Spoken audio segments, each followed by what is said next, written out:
Welcome back to a Celtic State of Mind. I'm Paul John Dykes. It's Thursday afternoon, which means one thing. I'm joined by John Paul Mason, who, by the way, I know you've had a lot of jerseys on that coat hanger over the years, JP. That's my favourite. That is my favourite jersey. I don't think that can be topped in the modern day. Well, I mean, it's Scottish Cup final week, and that forever is associated with the glorious day of the Scottish Cup final in 1988, which changed my life. The reason I'm sitting here talking to you. Without that day, I don't know. I might have got into Celtic eventually. Would I have got into Celtic with as much passion? I don't know. I don't know if there wasn't a lot to come in the coming years after that to really grab you in. Like I might have defected to, I don't know, Falkirk or something like that. I might have become a Falkirk fanatic. I mean, I did go and watch Falkirk when I was a wee guy with my pal. So you might have been a member of the Falkirk Fear. I remember that. The Falkirk Fear, and then it had things like Class War, Bash the Rich. I remember that being along near the old Tesco. It was spray painted on a wall. That'll go over a lot of people's heads, but yeah. Well, that sounds like a decent T-shirt you could actually wear today, and it would still be relevant. I was talking yesterday, on that day yesterday in 1971, Marvin Gaye released "What's Going On," and I was talking about the lyrics of that album. When you listen back, it could be a commentary on today, and the world we live in the here and now. JP, May always throws up on this day when it comes to Celtic because it is the business end of the campaign. It's cup finals, it's clinching leagues, it's that kind of thing. So it was great to know that obviously a few days ago, it was on this day that Celtic did beat Dundee United to clinch the double in that memorable season. Just sun-kissed cup final at Hampden Park. Lots of peroxide going on in the Celtic team. And a few Dundee United players, I think Billy McKinlay and Jim McInally, liked a bit of the old peroxide on their fosh as well. And an amazing tracksuit. The tracksuit that we had in that season was, but Billy McNeil was wearing a suit in the final though. He definitely was. He wasn't wearing the trackie. I'm pretty sure he was, because there's this real famous kind of scene where it looks down from above and it's him and Tommy Craig on the sideline, and you can see Billy going like that, get back, because I think we just equalised. He's like, get back, we're going to score the winner, and he's wearing a suit. Yeah, he's wearing a suit. Unbelievable memories. And it's a special cup final for me because, you know, I've explained this so many times, JP. I can't remember a time where I wasn't a Celtic fan. And there's a lot of people tuning in who will be the exact same, whereby it was decided for you probably a few generations before you were born, and you're born into this environment where, you know, your old fella goes to all the games with primarily my mum's side of the family, the uncles and the cousins and all this kind of stuff. So, you know, the Celtic thing, I'd already got it before I was allowed to go to the actual games. And then, but that was the season that I first went to Celtic Park. And I just felt this is what it's going to be like. And like you say, it wasn't like that for 9 years afterwards. A couple of trophies. There was the Scottish Cup final the following year. And then the Scottish Cup, we had to wait until 95 for another Scottish Cup. So it was moving into a dark period. And I'm not saying you need to have experienced that, JP, to enjoy what we're experiencing now. I'm not saying that at all. But I certainly do think back to some of the kind of darker days at times like now, and I think I don't take any of this for granted. I'm confident about the weekend, but not overconfident. I don't think you can ever be overconfident, regardless of how well you're doing. Especially given the events of Saturday just passed. I wasn't able to be at the game. I was at a good friend from work's wedding on Saturday. She and her now husband are both Celtic fans, and he actually made reference to it in his speech when he said, I'm really sorry to about 80% of you here who would rather be in the Gallowgate right now. But you know, it was a really great day, and in actual fact, we were waiting on them coming out after they'd signed their book, just after the ceremony had finished, and we're all in like two lines either side to make a kind of an aisle for them to walk down, and we all had a handful of green and white heart-shaped confetti. So we're standing there, and my mate Logan from work was like, I still 1-0 to St Mirren, can you believe this? And I was like, I can't believe we're getting beat on trophy day. And then my other mate Chris was like, apparently like his mate Scott left at half time. It was that bad. And I'm like, you're leaving a trophy day celebration at half time? Like what? That's unforgivable. And then I'm just thinking, I'm watching the commentary as we're waiting on them coming out, and obviously Forrest's in the mix, and a girl said, "How long's to go?" And Logan went, "I think that's it, pretty much done." And then I scrolled back to see how many minutes had been added, and it was 5 minutes injury time, and we were at 92 live on the Sky Sports thing. So I knew there was no delays or anything like that. It was Sky Sports, so it wasn't like you were watching a dodgy stream or anything. And then I said to Logan, I went, "Imagine Forrest scores the equaliser just as they're coming out and we throw the confetti up." And it happened. Oh, and fantastic. And just to add to the kind of fairy tale element, you're like watching two lovely people getting married that you've known for a good few years now. And they were kind of married anyway. It was like that was just Saturday was just a formality. It felt like they were already married. So, and just to have that happen, I celebrated, and then a few seconds later, everybody went, "Way!" and then the confetti went up. And our maid of honour actually heard me from the inside of the building. She was like, "Celtic have just scored. That was definitely JP." The thing is, though, you're talking about a fairy tale. We inadvertently started speaking about the Scottish Cup final 1988, and Billy McNeill uttered those incredible words about there being a fairy tale about this football club, and there definitely is. And that was another example of it at the weekend. And I don't know what other football fans think of us, JP, and quite frankly, I don't really care unless it's positive. But I think about some of these things now. It's written in the stars. He scores in the 49th minute. Number 49 scores in the 49th minute of the second half. And that's him now 16 seasons on the bounce. And he's getting all the accolades. And he's deserving of all the accolades as well. So yesterday, Celtic invited fan media to a press conference. Not really a press conference. It was like a one-to-one with James Forrest. And even just sitting there, you're thinking that the humility of this guy is incredible. And the very first question he's asked, JP, he name checks Tommy Burns. And it wasn't staged. It's just that he was talking about, the incredible nature of him scoring that goal, 16 seasons on the bounce.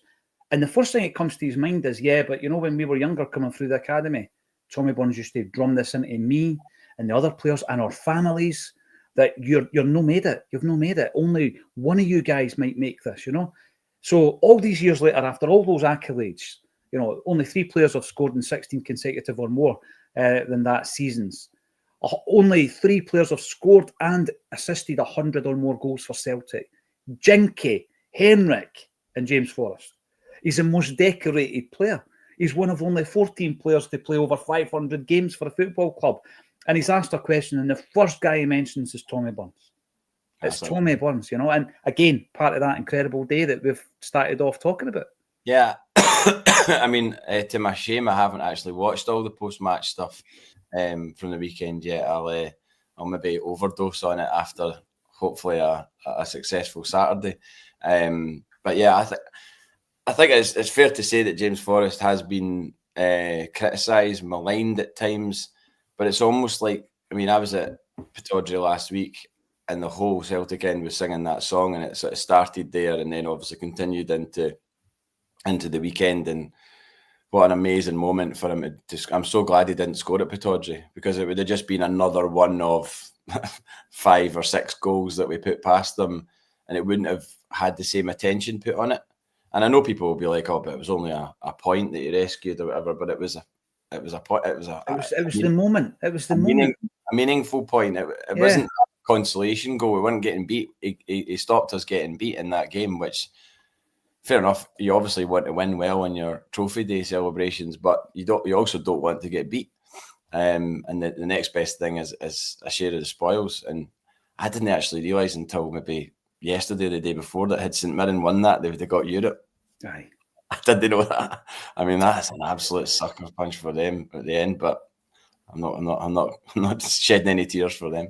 No, I've said it all season. I've said it before. I think Robinson does a great job with St Mirren, and he knows how to nullify Celtic, and he did that really well. And if Jimmy Thelin is worth his salt, he'd have been analysing that game to the nth degree just to see how they actually set up against us. And I expect him to do that. I expect the game at the weekend not to be a 3 or a 4 or a 5, JP. I think it's going to be really one of the games that you really need to break them down. And I think with that in mind, that's why yesterday we were talking about our predicted 11s. I think Most of the team picks itself, but the front line, I think there is questions around who you pick in the top three up top, and we'll be talking about that as well. But yeah, the game itself, it was more about the moment. It was more, listen, the only important number 49 isn't from San Francisco this season. We should be talking about the real 49, James Forrest, scoring in the 49th minute and then coming into this final. And the question yesterday, and it wasn't sentimentality, it was whether or not he actually starts this final. So here's my take on it. The last time we played him at Pittodrie, he had Shinnie on toast. Shinnie gets subbed. He just ran riot that night. However, you know, you're thinking about, okay, if he plays right, who you playing left? And the only left winger you've got, really, because Yang's coming back from injury, probably naturally a right-sided player, is Maeda. But he's less effective on the left. And I'm thinking, this is the showcase. This is the game where you want to break through the lines early, JP, so it doesn't turn into one of these stodgy games, the clunky games that we've seen many, many times. I would play Maeda through the middle. And then you're thinking, right, okay, so Jamesy Forrest starts, but so does Kuhn. So Forrest starts on the left. Is he as effective there? I really do think it's a dilemma. Obviously, you could go Ada, Maeda, Kuhn. I know, you could do that. I'm not sure that's our best forward line at the moment. Well, Kuhn started on Saturday, didn't he? And he did play well. I don't know, because I haven't obviously seen the whole game. I can't make a call on that. I would expect it to be. I think Rodgers is the type of guy who probably doesn't go on recent form and bases a team selection for a final on the course of the whole season and what you've contributed. So I think unless Kuhn's massively thrown his toys out of the pram over a transfer or whatever, I don't know. That's obviously, there's a lot of murmurings about that in the background. You know, his attitude and things like that. So maybe that would come into consideration. But I would say Rodgers being Rodgers, it will be the Maeda, Ida, and Kuhn starting, and obviously Forrest will get game time in that final. There's no doubt about it. How long that will be will depend on whether Nicholas Kuhn has a first half like we know he can have, or a first half like we also know he can have, because he's been hooked twice in big games because of his performance. But I think size of the pitch at Hampden, I mean, it's all there for you, isn't it? I mean, you've got a massive Celtic support behind you. You've got the motivation of completing the domestic clean sweep. I don't know how you can't perform on that stage. I don't know how you can get your head right for that stage. It's the dream scenario, really. If you're a wee boy and you're trying to get yourself to sleep at night, you're thinking, I'm playing for Celtic in a Scottish Cup final. You know, I get brought on. I get the whistle from the manager to come on as the sub, because I think I always associate that with McAvenny, just because imagine being the guy that comes off the bench and has watched the team play for 60, 70 minutes, and then you're thinking, I've got 20 minutes to come on and be the hero. And I hope that doesn't come to that on Saturday. I hope we're comfortable in the game before that point. But yeah, I'm really looking forward to it. I'm so glad I got a ticket. I mean, I found out it was the ballot last week, and then I found out a couple of days ago that there was only 500 tickets released in that second ballot. 500 tickets. And there's still apparently 12,000 people from the Cup ticket scheme that haven't got one because of the amount of people that are on it. And you're just like, I've definitely want to watch there. And I don't even really know where I just picked a seat. There was like a smattering of like the wee blue spots, and I just picked a seat and went, I'll just sit there. I mean, I don't. you're at that point, you can't be precious about where you're sitting or where you're not sitting. I've always said before, I would sit on the roof if it meant I get to see the game rather than watching it on the TV. Just because these things come along, they have seemed to come along often in recent times in our life, but when you actually sit down and plot the amount of finals you've been to in your lifetime, it's not actually as many as that, because there's a lot of seasons in my life where we've not been in the Scottish Cup final, and if we have, we've not won it. So these games all mean the absolute world. And I was just thinking as well, I gave my season ticket to a guy, Mark, that sits in front of me, and he took his wee boy Luca, and so midway through the evening on Saturday, I got three pictures of him and his boy Luca, and it was like wee man's first title party. And I just thought, imagine that's the thing that cements it for him. Exactly.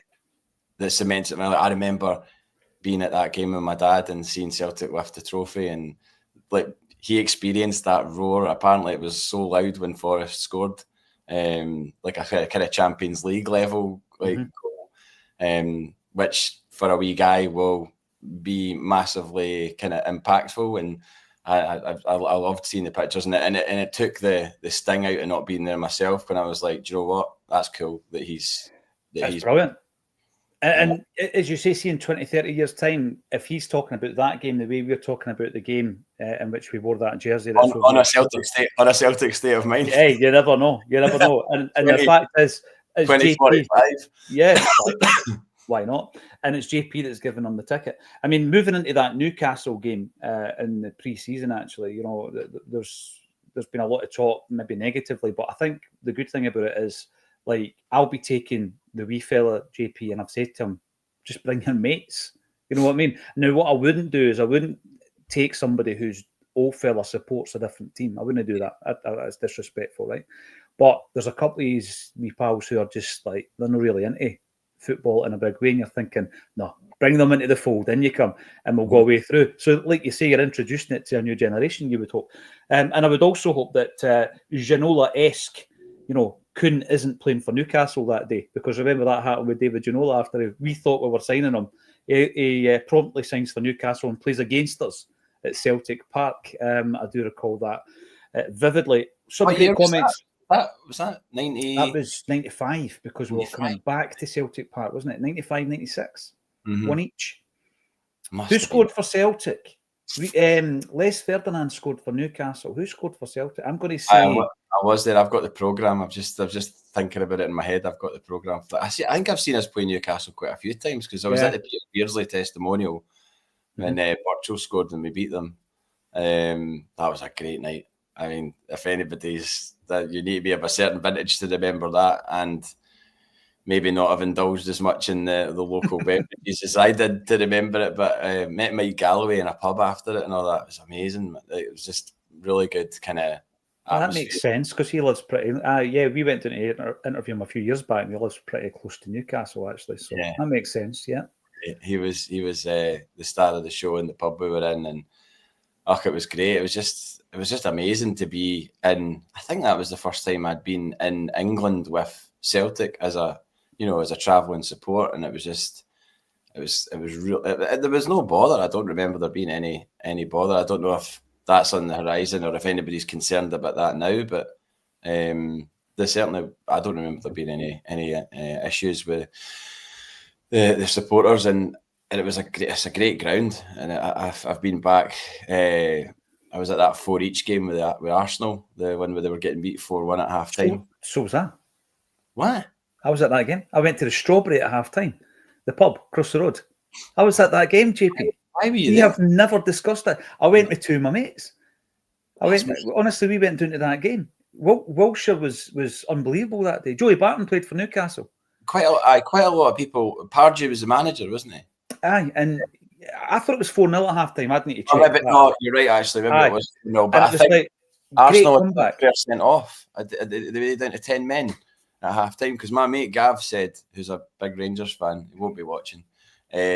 Probably. Well, there's a lot. This is the guy Gav who texted me as Rangers were winning 2-1 in the game at Ibrox. He's obviously at home watching it on telly because he's not a season ticket holder, and I'm at the game, and he's like, "You enjoying the bouncy down to your left there?"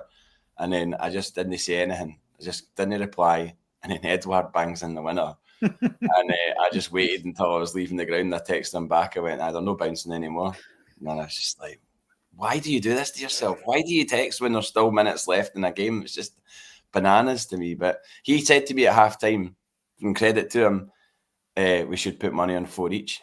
Oh, wow. And apparently on Sky Bet it was 2,000 to 1 for 4-each. And I was like, no, let's just, because I was kind of excited by the fact that you could go and get a beer at half time. I was like, no, let's just go and get a beer. Yeah. Why are we wasting money going to bet? Let's just go get a couple of beers. And then as it went 4-1, 2, 3, and it got to 4-3, he had me in a headlock, and he was like, I can't believe, like, and then Czech Tiote, his only ever Premier League goal, banged it right down. We were right in line with it at the other end of the stadium, and right in line with that shot. And as soon as he hit it, I was like, that's in. Like, as soon as it left his boot, I was like, that's definitely in. And the whole place went absolutely bananas. It was as close to Celtic Park atmosphere, full pelt Celtic Park atmosphere that I've ever experienced at another ground. Was that moment. Well, you asked why I was there. I went to see Newcastle a wee bit in the 90s, not as a fan, just because of my circumstances at that time. And that particular game, so we had been up and down a few times, and I went with two guys. The three of us had been going on the Arthur McKenna Logelli CSC bus.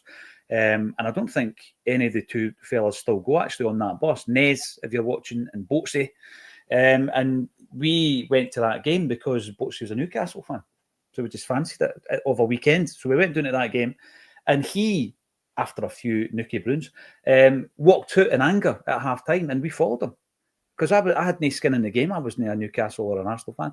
And we followed him. And I remember, I've never seen this, there was a TV camera outside, and they grabbed him for an interview, and he was going, that's a disgrace. There was some kind of protest or something at that time over the board. I can't remember. So we ended up, you were going bananas while we were standing in the strawberry. So there you go, we kind of fruit theme going on there.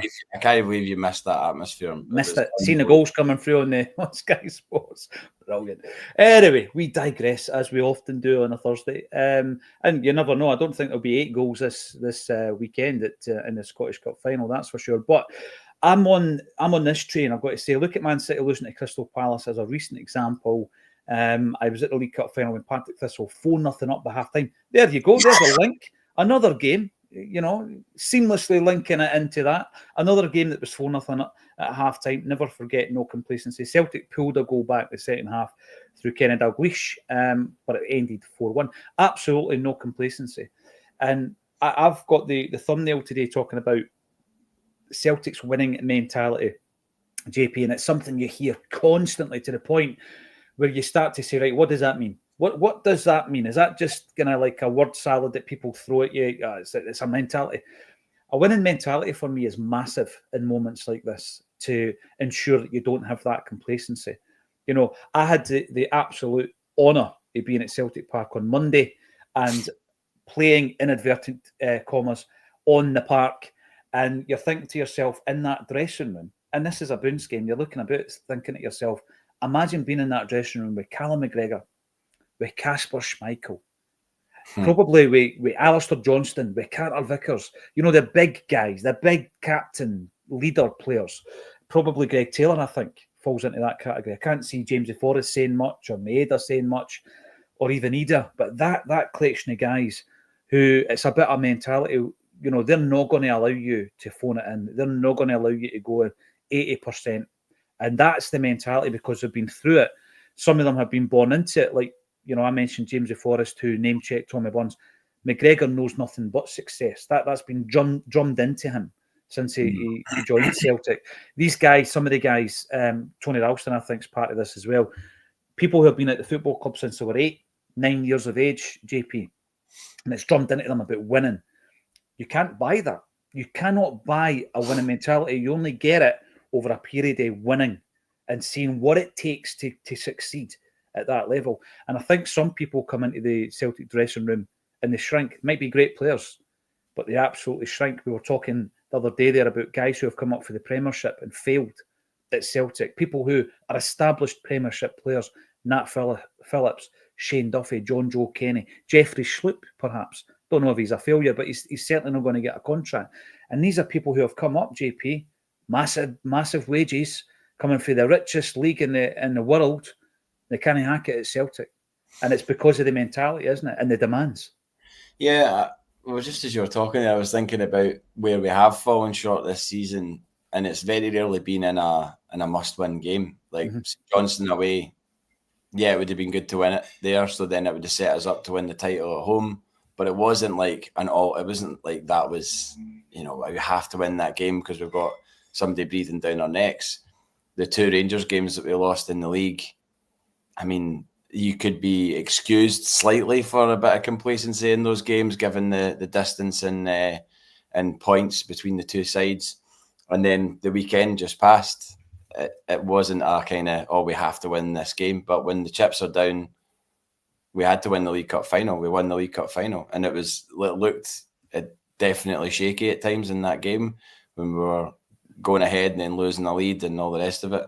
And then you look at the Bayern Munich game, we were seconds away from beating Bayern Munich and taking them to extra time, but for an absolute freak clearance / I don't even know what you want to call it. It certainly wasn't a silky moment of play. It was a desperate last throw of the dice from them to stop it going to extra time. But this weekend, when it's something on the line, you can't really imagine the players not giving to their all. And a Celtic team that contains those players giving it their all, you would expect to get it over the line. But I'm totally on board with a lot of those comments. There's no room for complacency, and you can't ever take it for granted, because Aberdeen, we embarrassed them on their own pitch last week. They can use that as fuel to fire them up on Saturday. It's over to them whether or not they do that or not, but we absolutely humbled them in their own stadium. And can you remember the last time we did that so emphatically at their ground? Like, we've done it a good few times at Celtic Park and obviously Hampden, but I mean, I was saying to my mates on the way up, I was like, I was at the John Barnes first game in the league game of the season when we won 5-0, and we hammered Aberdeen that season a few times. Folk with their taps off and all the rest of it. I think myself included, embarrassingly enough. I was 20, but I obviously was at that. I just don't recall as. Maybe someone will pluck one out of somewhere and be like, "Oh, of course we did that." But there's been 1-0. There's been like really tight ones where Postecoglou and Roddy Dyle have gone up to the crowd afterwards because it was a really tight game. I remember Van Dijk, I think, scored the winner in a 2-1 win. But there was a game where we were 3-0 up at half time, going on anything. And remember, McInnes, or maybe even 4 and McInnes runs up the tunnel as the Aberdeen manager. Who was in charge of Celtic that day? Brendan Rodgers, because he said Brendan first time round, yeah. I said that was his best half of football that we'd played that season. I'm sure he said that at the time. He was like, "That's the best we've played." We blew them away. Yeah, but we didn't go on and make it 5 or anything in the second half. I think it stayed at maybe 3. Yeah, I don't think we scored in the second half. I'd need to check the wiki, but you're right. That's the game, and that's one where we blew them away in their own patch. I think I'm thinking back to earlier this season where they had come to Celtic Park. I believe they were still unbeaten at this point, and they drew 2 each. They scored a goal that was chopped off. They could have gone up 3-2. It was correctly chopped off, incidentally. And I remember going into the semi-final of the League Cup, and everybody was talking about Aberdeen, JP. Everybody. Nobody was focusing on Celtic whatsoever. It was all about how well Aberdeen were doing. And we went out there and we absolutely destroyed them, 6-0. That was the game where Rodgers, remember, he kicked the ball with his Tom Fords and he got booked for it. We never scored until about half an hour into the game. I'm going to check that while we're talking, right? Because I remember sitting there thinking to myself, we're struggling to break them down. We're struggling to break them down. Rodgers wasn't happy with the performance when he's booted that ball away in anger, yet we beat them 6-0. We absolutely destroyed them in the end. And I think maybe even destroyed their season. Yeah, well, absolutely, because they were going into that game still in the mix. I mean, that fall away in the league from them to go to a 26-point swing and Hibs to claw that back. I mean, that's remarkable. It's as good as Hibs have been. Aberdeen have been obviously really poor to drop that amount of points and let Hibs back in, and then to lose 4th as well. Like, I know. It's been a real kind of down. But and this is the thing, we've opened up talking about complacency and mentality. It's all these things have happened, but on that one game, that one day, you've got to turn up. Every single player, we've got to show a wee bit more creative, a big bit more creativity than we did at the weekend. I'm looking at the 6-0 game right here. It was Carter Vickers who opened the score 29 minutes into the game. And you look back on that and you think we absolutely burst them that day. But 30 minutes into the game, first half hour, you're thinking, right, we're trying to break them down. We're trying to look for that point of attack. It was comfortable in the end, but no at the beginning, no in the first half hour. So I'm going into that game. Yeah, it's all about mentality. You're looking at Brendan Rodgers' record in this tournament. It's flawless, literally flawless in the Scottish Cup. His record at Hampden Park, never lost a game at Hampden. Never lost a game at Hampden Park. Unbelievable, JP. If you rack it all up on paper, but we know the game isn't played on paper. We're going to come back to some of the dilemmas, or otherwise it might not even be dilemmas. I'm pretty sure the team's picked and the players will know who's playing. But somebody mentioned the 2025 FA Cup final there, and it's a point I wanted to make on that. And it was the fact that on the bench for Crystal Palace was a young guy called Justin Devaney. And now I'm bringing him up because there is a point to this. Justin Devaney couldn't get a contract after he was released in 2022 by Kilmarnock. He had a couple of loan spells at Broomhill, who were the open goal team, you'll remember, and Adrionians. Now, after he was freed by Kilmarnock, the team, or the individual actually, that gave him his chance was none other than Jackie McNamara. Jackie McNamara gave him his chance.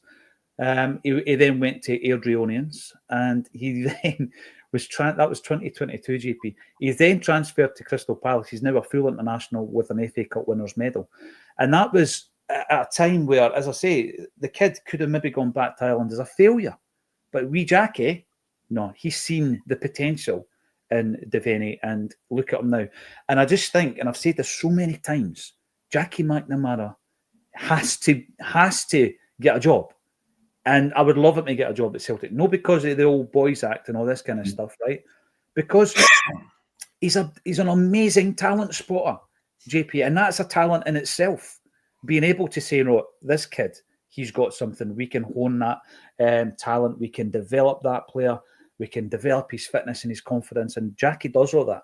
And the amount of times, all the big ones, we all know about all the big ones, right? Dundee United and Ryan Gold and all these guys that were developed, and Andy Robertson, and we know about Ben Doak and everything else.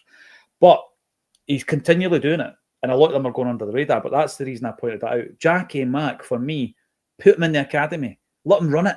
Let him run the academy, JP. We're not producing anything at Celtic. We're producing the square root of zero.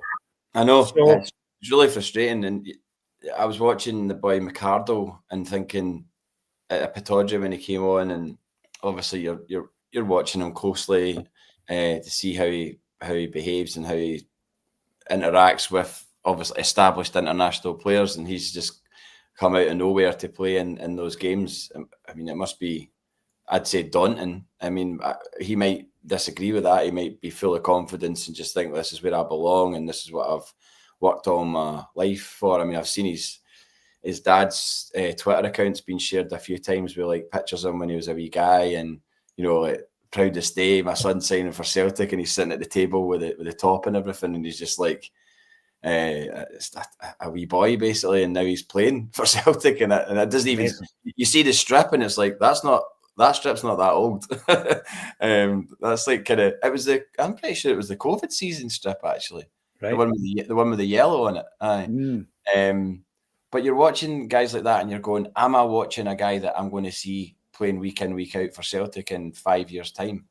And obviously, you're thinking in your back of your mind, "I really hope I am." But there's been so many of those players that have come in and been like, "Right, is this the guy? Is this the guy that we're going to be, you know, bigging up and linked with moves to England whilst he's playing week in, week out for us, but turns them down to stay with us and becomes another Callum McGregor or becomes another James Forrest or whatever." There's so few and far between. They're non-existent. There's nobody. And a club like ours should have a conveyor belt of talent. I'm not saying we should have like a Kieran Tierney every season or anything like that. I think Kieran Tierney obviously completely stands out on his own, but we certainly should have players coming through that are trusted by a manager and trusted by a manager at every level. Like when it gets to Champions League, it's like not afraid to play him in a Champions League game if need be. And that's when you know that the players have made it, if they're actually up to that level. And it just doesn't seem that there's none on the horizon that we know about. And I'm certain Rodgers wants that to be something that when he eventually does leave, whether it's the end of next season or however long he stays, I would imagine that that's part of his personal remit that he's given himself is to establish some young Scottish players. And he even said recently he likes to have a Scottish core. So do I. You do as well. Like it's you don't want to lose the identity of the club, and it just be. You love having great players at Celtic, and obviously a lot of them are from other countries, and it's great and everything. But to have that guy that goes around the dressing room like Callum McGregor has done, like you've seen him doing the behind the scenes documentaries, you take that out, then there's a massive thing missing, I think, in the dressing room. If you take that voice out, totally, and it'll go down the years, go back to when we started supporting Celtic, the team was littered with people like that. There wasn't one voice. It was probably 8, 9, 10 voices that were going around the dressing room, geeing everybody up. You know, there's a couple of things there, JP, that I need to pick up on. The first one is your last point. When you look at that list of 14 players that have played 500 or more games for the football club, the core of the 1980s team is in it. And by the way, Peter Grant isn't even in it. He was just short of 500 games for the club. But you've got Danny McGrain, Pat Bonner, Roy Aitken, Tommy Bunce, Paul McStay. Half the team. And they all played for that period of time. They all knew what it meant to play and win for Celtic and representing this football club. And they all had a winner's mentality. And that's so, so important. This is one of the reasons why a couple of pre-seasons ago, I wasn't happy that we signed 9 players, JP. I don't think we should ever, particularly on the back of a treble, sign 9 players. Because you're looking at a third of your squad there. And you're thinking, what if they 9 players haven't they got it up here? The mentality, the winner's kind of like approach to every single day. What if they don't have it? And then that can filter into some of the guys on the fringes who aren't playing. And then you might end up with an unhappy dressing room. And that I don't think Celtic should ever be in a position where it's 9 players coming in. 3 or 4, absolutely, you can do that. You can transition 3 or 4, particularly when one of them's Kieran Tierney, and he's already a guy who's got it in spades, you know. But Tierney, Mikey Johnson before him, Tony Ralston, James Forrest, they all make their debut at 17. And young McArdle makes his debut at 17. So when it happens, you are looking at him thinking, I hope you can make it at Celtic. And what does that even mean? You're talking, well, you're going to be playing a number of seasons and you're going to be playing a big part of a campaign. So you're not going to just play 3 or 4 games. You've got to be playing 30, 40, 50 games eventually. And the last player that we brought through at that kind of age, JP, to do that was too long ago for me. And I think that's where the frustration comes in. Brendan Rodgers is talking about these guys have to be more patient. So maybe he's saying, look, you're not ready at 17. You might be ready at 19 or 20, but by 19 or 20, they're away. And we've seen it with Rocco Vata, Daniel Cummins, Daniel Kelly, Ben Doak. There's been loads of others prior to that. And that's the big frustration. I hope the kid makes it. I actually hope he's on the bench at the weekend, JP. I don't know how likely that is. I'm looking at that starting 11 against St Mirren. It's probably going to be the starting 11, isn't it, in the Scottish Cup final? Are there any changes you would make to that starting 11? I think not really, no. We spoke about it last week about Hatate, and we were obviously unaware of what the extent of his injury was last week because we were waiting to find out, and then obviously you get the news at the press conference that he's out until next season now. So no, I think it would have to be Bernardo Engels McGregor in the midfield. I can't see it being anything other than that. It might be a bit of a wild card thrown in with Luke McCowan, but I just think that seems to me to be the midfield. I just don't think there'll be any. Like I said earlier on, I just think Rodgers rewards the players that have done it for him over the course of a season. I don't know if there'll be an available place on the bench for McArdle. It would be a great experience for him if there was, because say he gets to a level where he is starting to get his head turned. If you've experienced playing in a cup final for Celtic at Hampden with that support and it's a sunny day, hopefully, that's the kind of thing that gives you the appetite for more. It's like Ange Postecoglou said last night, the most important thing for them was winning a trophy, to give their players the taste of winning a trophy so that they had that appetite to do it again. It wasn't about, we'll get to play in the Champions League as a result. It was about getting to lift a trophy above your head, and a meaningful one at that, and it certainly was. I think if you were to compare trophies that he could have won, I think arguably the Europa League would only be second to the league title, and the league title was never going to happen. And would he rather have won the Carabao Cup? I don't think so. I don't think he would have been looked upon in the same light had he won that. So yeah, McArdle, you want him in and around that, because if he is of the level that we all hope him to be, then you want him to be in about it and not to feel not left out, but not to feel like it's a million miles away for him to get into that team. Like that's the thing that would probably, and has probably, pushed other players away, where they've just not felt like there's that pathway, and they've probably thought, oh well, there's no way I'm going to get picked to play in that game. But because like the Ben Doak thing, the way that Ben Doak's career's developed since he left Celtic would suggest to us that he should have played 2 seasons at Celtic in the first team, not starting every week, of course not, but pushing to start every week and being on the bench with a view to, if someone gets injured, he goes in and plays for a period of time and makes the jersey his own, because there's clear evidence that the guy's good enough to play, and we just mismanaged that situation clearly in the lead up to him going, and then obviously at the time of him going as well. I think if both parties could have that situation again, I'm certain they would change things. Surely, you'd be insane not to. Aye, or just really stuck in your ways and thinking it's always somebody else's fault, JP. I mean, the situation with that, having done a bit of digging myself, I felt for the player. I also felt for Ange a bit, because Ange was not made aware of this kid. He was tearing it up at 15. He was getting called the Scottish Wayne Rooney, because of his development and physically and all this kind of stuff. But the damage was done by the time Ange was even aware that the boy was in the building, JP, and ready to play first team football. So that was a missed opportunity. The next time he moves, it will be for 25 million plus.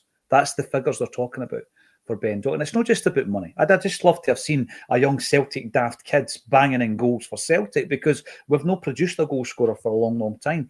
Some great comments coming through. You have dropped the Ange bomb, and we are going to talk about the big man. Paddy Lavery brings it up.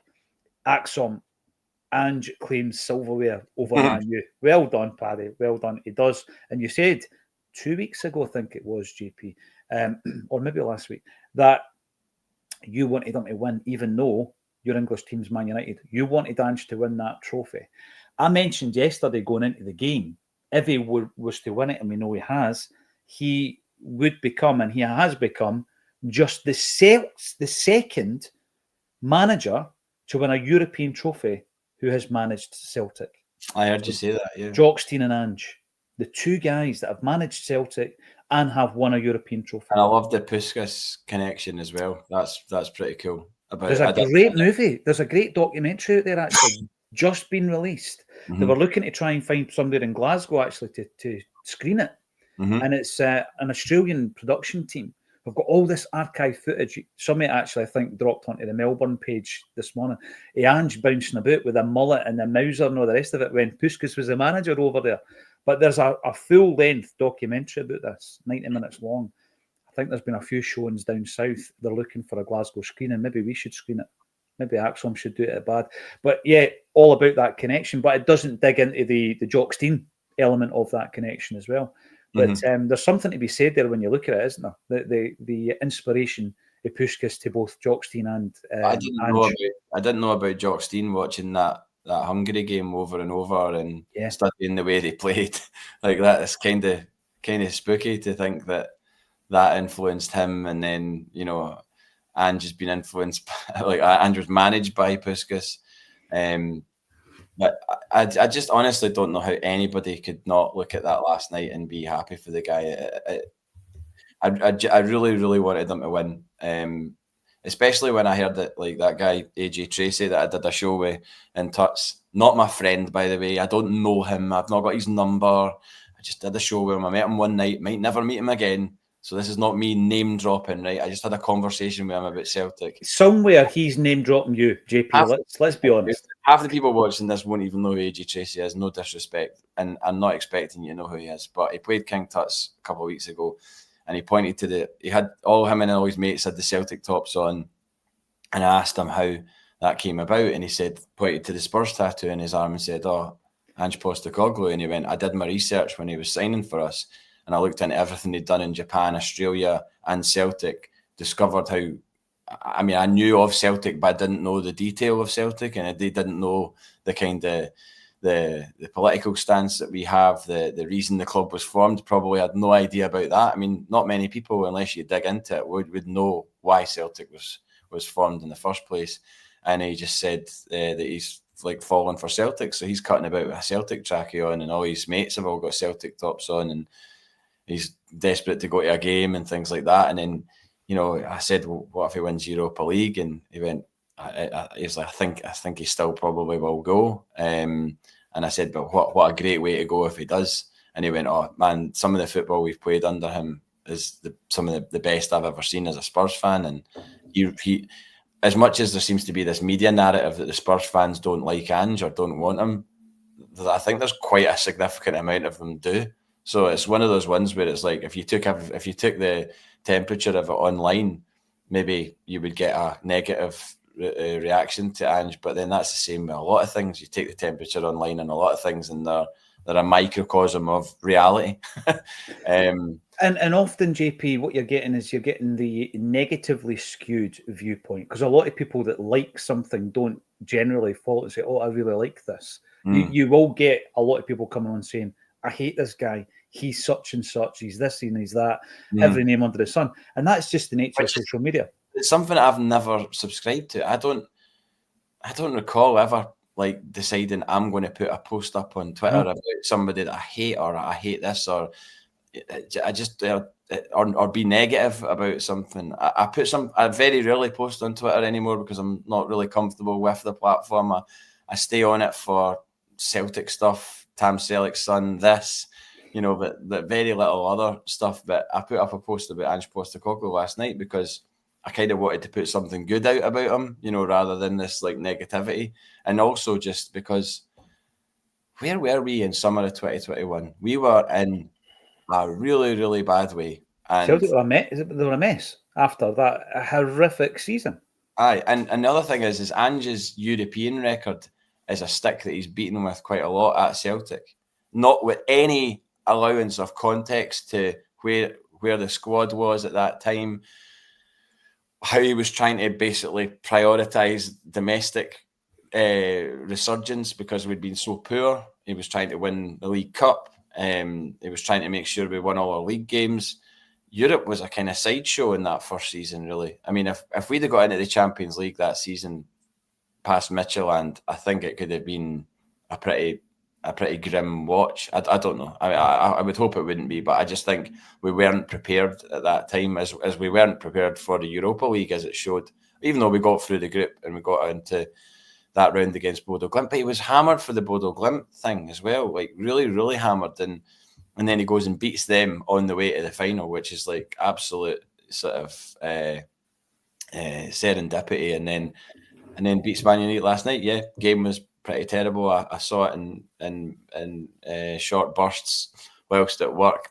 Pretty scrappy goal, but no one remembers that really at the end of the day. They'll remember the fact that I'm sure he wouldn't want to be there at the end of the game last night, having played Man United off the park and then lost to a Harry Maguire header in the 89th minute. You know what I mean? Like that wouldn't have done anything for him. So yeah, to see him with that trophy, I'll always be grateful to that guy for the rest of my life, really, for being a success at Celtic in a season, particularly that season, because it wasn't just a bad season, it was a bad year. I was so desperate to get back to the football and enjoy football again. Yeah. And then he puts a team on the park that are incredible. None of us knew the names of half of those players in season 2021. And then a year later, we're all talking about Kyoko Furuhashi. We're talking about Jota. We're talking about Cameron Carter-Vickers. We're talking about liking Joe Hart incredibly after years of not liking him. But he made that guy likeable to me. and always will be. And God, there's so many others. I mean, and his legacy's still there. Maeda this season. Maeda's not at Celtic without Ange Postecoglou. Absolutely. The legacy is still there, JP. And that I was talking about the money we've made from the players he brought to the football club. Incredible legacy. And some people yesterday, maybe even today, are saying, get over it. Nothing to do with Celtic. Ange Postecoglou, I think, flies the flag. And by the way, also, talking about him staying, he will want to manage in the Champions League. So you think to yourself, right, if he was to leave, who could he go to right now? Because he's not coming back to Celtic, right? We've got Brendan and we're quite happy with that. Where could he go where he's managing a Champions League club? I mean, seriously, I'm doubtful. I mean, unless there's obviously it's a massively expanded league. I get all that kind of stuff. But in terms of a top 5 league club, he's going to be doing it with Spurs. And I think he'll be wanting that challenge next year. And also to put right a few of the wrongs from this campaign as well. Because, I mean, where they are in the league obviously cannot be ignored, JP. They've had a poor season overall. Loads of different circumstances that contributed to that. But I think he'll stay another season. I don't think we're going to get the mic drop from Big Ange. I don't know. It was a bit cryptic with the case of Sarah. But I mean, he does seem to have the support of his players. If you watch the interview, if you watch the dressing room clip where he's talking about after they qualified for the final and he's doing the whole Big Ange shtick in the dressing room, like I didn't see a bunch of players. Put it this way, they won a trophy for him last night. If they needed a level of determination to see that game through. Yes, they were playing an absolute basket case Man United with a manager who is, I think, all at sea at the moment. I think there's comments that I've not even dug into the articles, and he said if they don't want me, then I'll go and all this sort of stuff. And you're like, why is a Man United manager saying that? And he's not even completed a season yet, and he's saying if they don't want me, I'll go. And you're just like, this is a terribly badly managed football club from top to bottom, where they've made an absolute pig's ear of transfers. The money they've spent is spent so badly. They're talking about building a new stadium, 100,000 capacity stadium, and you're just like, fix the problems on the park before you fix what's around about it first, I would suggest. But I don't know if Ange will get the opportunity. I really hope he does, though. I really, really hope he does get the opportunity, because I think he got what, top fifth position in his first season, top 5. That's what he got. And then this season, he doesn't just become a bad manager in a season, and he's clearly not a bad manager because he's just won a trophy. So, like the pundits and stuff like that, like Jamie Carragher, I read his comments this morning where he was basically eviscerating him for his league form and everything else, and you're like, right, okay, but there's context to that, and ultimately, he's done what his remit was. His remit when he came in was to win silverware, and he's done it. And I think he should be allowed to celebrate that rather than just walk away. Aye, but football doesn't work like that, and you don't know what they've got up their sleeve. Is he a complex individual, JP? Do you think, Ange? I don't think so. I think he's pretty black and white. You know, it's just like he's always sort of told it like it is. His press conferences up here were amazing, like absolute box office watching. The way that he kind of, I think he bullied the press up here. They didn't know what to do. The first one was Midtjylland, wasn't it?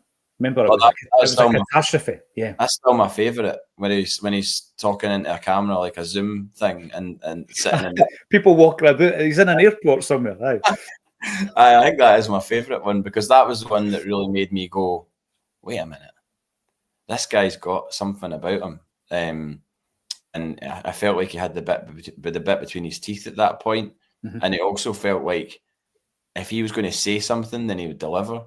Like it didn't. Like he said, obviously, I'll win in my second season. I'll win silver in my second season, which is quite a bold statement to make. Very bold. That's like saying I'll see you back here in May. Yeah, 100%. But then that's confidence in your own ability. That's not Mystic Meg or anything like that. That's not hoping. That's like, I'm backing myself. Mm-hmm. Brendan Rodgers backed himself, and he backs himself. And I think that reflects in his team as well. I mean, yeah, I mean, it's not been good this season. I've looked at results. I mean, you look at like a couple of weekends ago, Spurs and Man United both got beat 2-0 at home off like Crystal Palace and I don't know if it was Brentford or whoever. I can't remember the other team, but it wasn't a shock. It was a shock rather.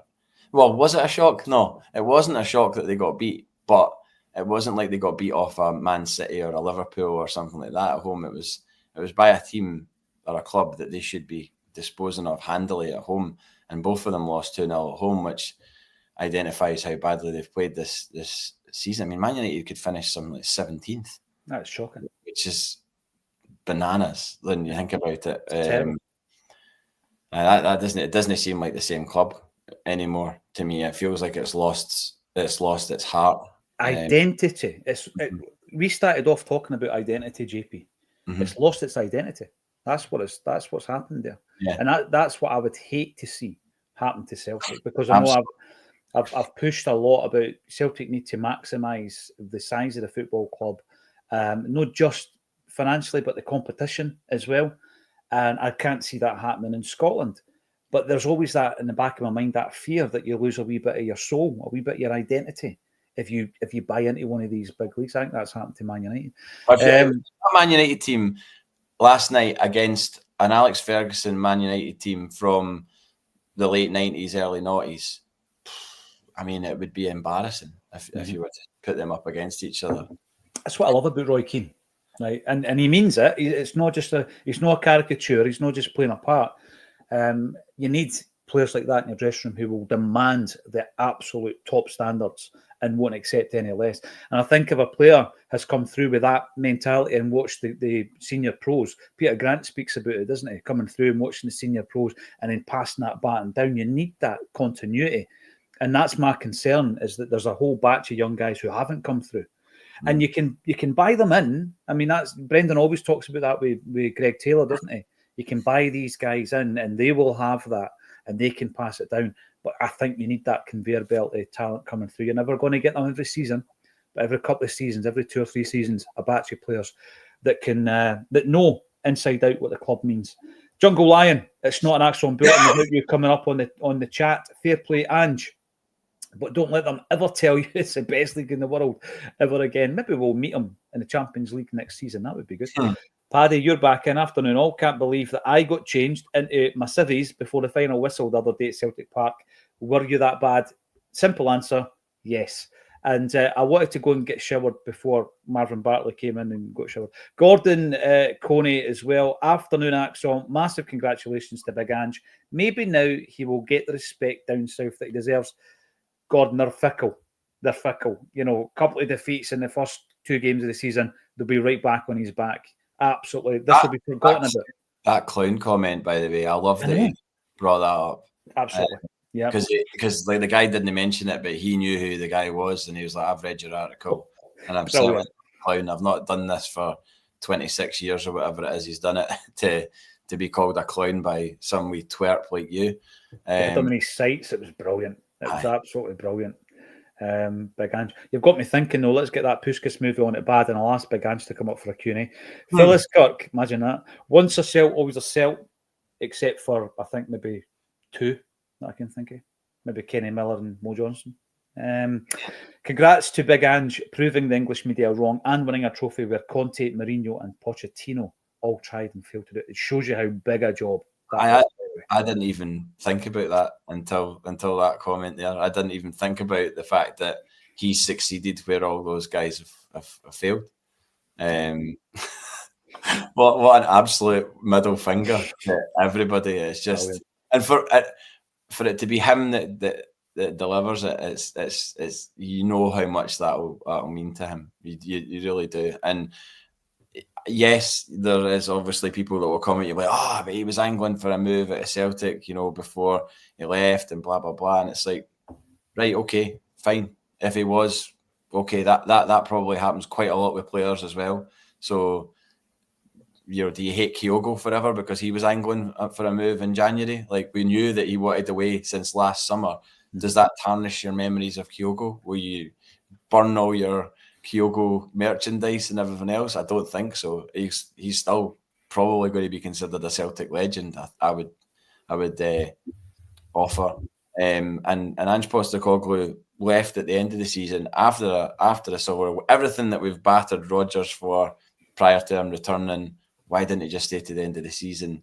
But that's a whole other can of worms. But I said at the time Rodgers came back, him coming back is the apology for that, and he's more than made amends, I would say, for that. I agree with you, because I remember the question being asked: does he need to apologise? Well, he was never going to apologise. No, but success is more than that, JP, yeah. and he's proved that. I think everybody that watches him in his press conferences and his demeanour, it just feels different. It feels as though we're not at that stage where you're wondering if there's been a breakdown of communications behind the scenes, which I think we were all concerned about near the end. Terminado, deals in China, all that stuff, Shved, all that kind of stuff that was going on in the background. It's so mental how you can just throw all that in and be like, I know. God, what an absolute disaster that was. It was, I know. And you're watching it and you're hoping there isn't an issue. But see if there's an issue. And it could be an issue between, like Giakoumakis was talking this week, his issue was 50 grand a year. That was his issue. He wanted an extra 50 grand a year. Celtic wouldn't pay it. The other team would. On you go. And that was, if you've got an issue and it takes your eye off the ball, JP, even by that wee margin, you can see it. You can see it in the press conferences or you can see it on the park. And so, if Ange Postecoglou had his head turned by the English Premiership, then you're better off letting him go. You're better off letting him go, because if your heart isn't 100% in it at Celtic, he was getting offered a fairly ridiculous job that he would never get an offer of again. Like that wasn't coming around every summer for him. Guy's obviously an older coach than most. I don't have any grudges at all about him leaving, especially as history has showed that we were able to go out and get possibly a better manager than Brendan Rodgers, I would say. Definitely a better manager than Brendan Rodgers. I think there's no doubt about that. But obviously history would be different if we'd gone out and made the wrong appointment after Ange, which could so easily have happened. If Brendan Rodgers had been in a job, who did we get at that point? I know. Because as we've seen this week, there's not a lot of managers out there, is there? No for this kind of job, JP. No for this kind of job. I know you don't like predictions, so I'm not going to ask you to predict a score. Are you going to be partying on Saturday night? That's what I'm going to ask. I can't imagine not partying on Saturday night. I would certainly hope that there are some shandies to be had post match. But like I said, you never know, and I'm wary of the fact that we went up there and battered them at Pittodrie. I think that's the thing that you got to keep in the back of your head, to be like, well, if that had happened to us, I'd be wanting us to go out and run through a brick wall to get a result for the supporters. So there'll be a level of determination there that would suggest to me that it's not going to be a whitewash in terms of the scoreline. I think maybe it will come down to a substitute appearance in the second half to turn it in our favour. And the way that this season's going, if it was to be James Forrest, I mean, my God, can you imagine that? Oh, I am not going in expecting a 4-5-6. I said at the top of the show, I'm going to stick with that. And it would not surprise me if we won by the odd goal in 3, if it was a 2-1. And even, if it's a 2-1, right, Aberdeen might take the lead. And it's just about staying calm and sticking to the game plan. Like Kevin Gallagher. We're going right back to the first discussion. Like that day where Gallagher scores that goal and we're a goal down at half time. If that happens, it's all about just maintaining the game plan and not panicking, because we have got more quality than them. We know that, right? But anything can happen. And I think it's going to be tighter. I really do. By the way, if we win 4-5-6, nothing, absolutely delighted.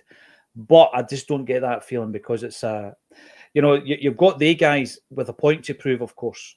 What does the chair getting hit against the guy's face do for morale? I don't know. Does that give them an extra wee bit as well? That was horrendous, by the way. Horrible to see that. The Aberdeen player getting... Oh, God, that's mental. Terrible. What does it do to morale? I'm not sure. What does the tanking that we give him Pittodrie do? Well, if you're worth your salt, it should fuel your fire. You've got something to prove. It's a massive day for all the fans that have bought tickets. You've got to prove that. So we're up against that. And I don't think it's going to be a cakewalk. And listen, if it is, I'll enjoy it like every other cakewalk. But I'm not going to panic if it's not going our way at half time, because we've got enough on the bench. We've got enough. Took the lead against us in a final before. Johnny Evans, he scored against us, didn't he? And was that not the invincible? The Tommy Rogic game. Was it Johnny Hayes? Johnny Hayes, wasn't it? Johnny Evans. That's me thinking about Man United. And how the fact that they've still got Johnny Evans was on the bench last night. Because Armstrong scored pretty quickly. He equalised pretty quickly, which is pivotal. You always remember the Rogic moment for obvious reasons, but that equaliser, massive moment in that game. I'm looking forward to it. We have got a fan zone. It's at Barra's Art and Design, and 430 seats have been booked. There isn't a seat to be had, JP. 430 seats for the cup final. If you're in the area, you might want to chance it because it's a 1 in, 1 out once everybody's in the building. Let's hope for a wee bit of sunshine. Thanks everybody for supporting us as always. If you want to come and see us live, we are going to be with Alan Stubbs and Tosh McKinley at the end of this month, Brian McClare and Peter Grant at the end of next month. Ticket link under the video. Brilliant again. 1,400 live watching the live stream. Brilliant turnout. A minute to go probably, and this is not like a big massive spiel about music, but there's a really good Irish band playing in Tuts tonight called Bashed. Supported Wonder Horse previously in Glasgow. It's actually close to selling out, so there's probably about 50 tickets left or something like that. But if you're into that type of thing, Kev Graham probably would be into it, and maybe some others that are watching. But yeah, it's they're kind of in that kind of Fontaines DC, Wonder Horse kind of world. Nice. I'm checking them out as we speak. Talking about Fontaines DC, the wee boys jersey arrived, inspired by your good self, the Bohemian FC top, stunning top. So the wee guys bouncing about with that. Thanks everybody for getting involved. Thank you once again, JP Mason, for joining me on A Celtic State of Mind.